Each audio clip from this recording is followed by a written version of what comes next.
Halo teman-teman, assalamualaikum warahmatullahi wabarakatuh. Jumpa dan kembali lagi dengan saya, channel Irfan Zaid.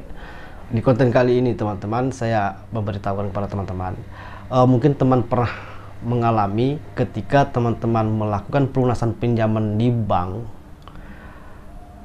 Misalnya teman-teman memiliki pinjaman tenor jangka waktu 5 tahun, sudah berjalan 2 tahun, sisa 3 tahun lagi, dan teman-teman ingin melunasinya. Ternyata pokoknya itu baru terangsur sedikit, atau baru terangsur 5 juta. Sisa pinjaman ternyata masih banyak. Pasti teman-teman kaget. Kenapa demikian?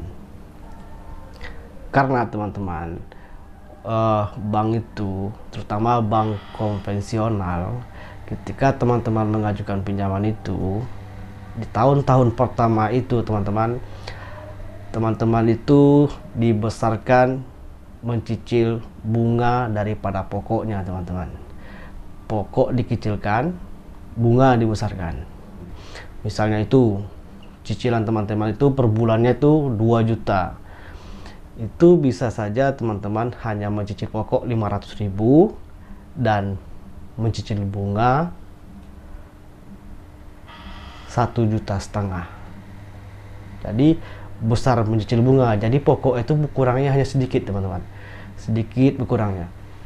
Nah, itu kelicikan bank teman-teman. Itu tujuan bank melakukan hal seperti itu ketika apabila debitur nasabah ingin melakukan pelunasan, maka bank tidak akan mengalami kerugian dan bank akan tetap untung besar teman-teman. Apalagi kalau teman-teman mengambil cicilan KPR misalnya dalam jangka waktu 20 tahun, 15 tahun, seperti rumah subsidi, bunga 5% per tahun. Dari harga rumah misalnya 145 juta dan bunga 5% per tahun. Dan jika teman-teman mengambil kredit tersebut dalam jangka waktu 20 tahun, 5 kali 20 sudah berapa teman-teman? Sudah berapa persen untungnya itu bank? Sudah 100% teman-teman untungnya. Jadi teman-teman membeli rumah subsidi dan mengambil tenor 20 tahun sampai selesai, bank dapat untung 1 rumah. Jadi teman-teman mencicil dengan harga 2 rumah teman-teman keuntungannya. Dan itu pun di tahun-tahun pertama diharuskan teman-teman mencicil bunga lebih besar dan pokok lebih kecil. Itu cara mereka untuk bikin keuntungan pada bank teman-teman. Lalu apa manfaatnya saya bicara seperti ini kepada teman-teman semua? Ya, maksud saya hanya berbagi informasi kepada teman-teman.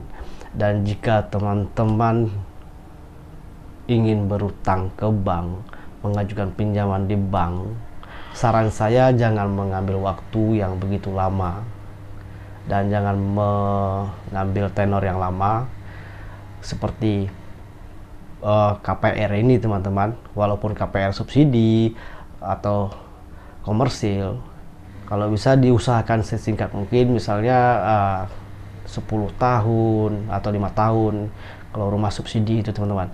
Biarlah mungkin agak besar cicilannya tapi kena bunganya sedikit, dan teman-teman ingin melunasinya pun lebih masih untung teman-teman. Dan begitu juga pinjaman biasa seperti pinjaman dana atau pinjaman kur atau apa, itu juga kita akan dikenakan cicilan awal itu dibesarkan ke bunga, dikecilkan ke pokok.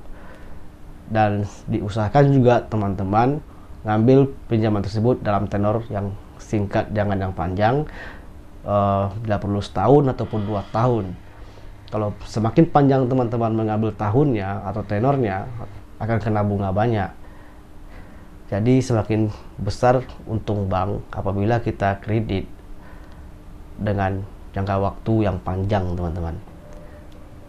Saya hanya berbagi saja di konten kali ini karena Seperti itulah cara orang bank mengambil keuntungan yang besar dari segi bunga pinjaman, teman-teman.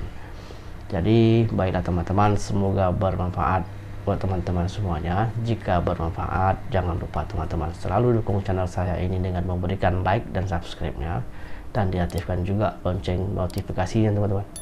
Baiklah teman-teman, sampai jumpa di konten saya selanjutnya. Terima kasih. Wassalamualaikum warahmatullahi wabarakatuh. Bye bye teman-teman.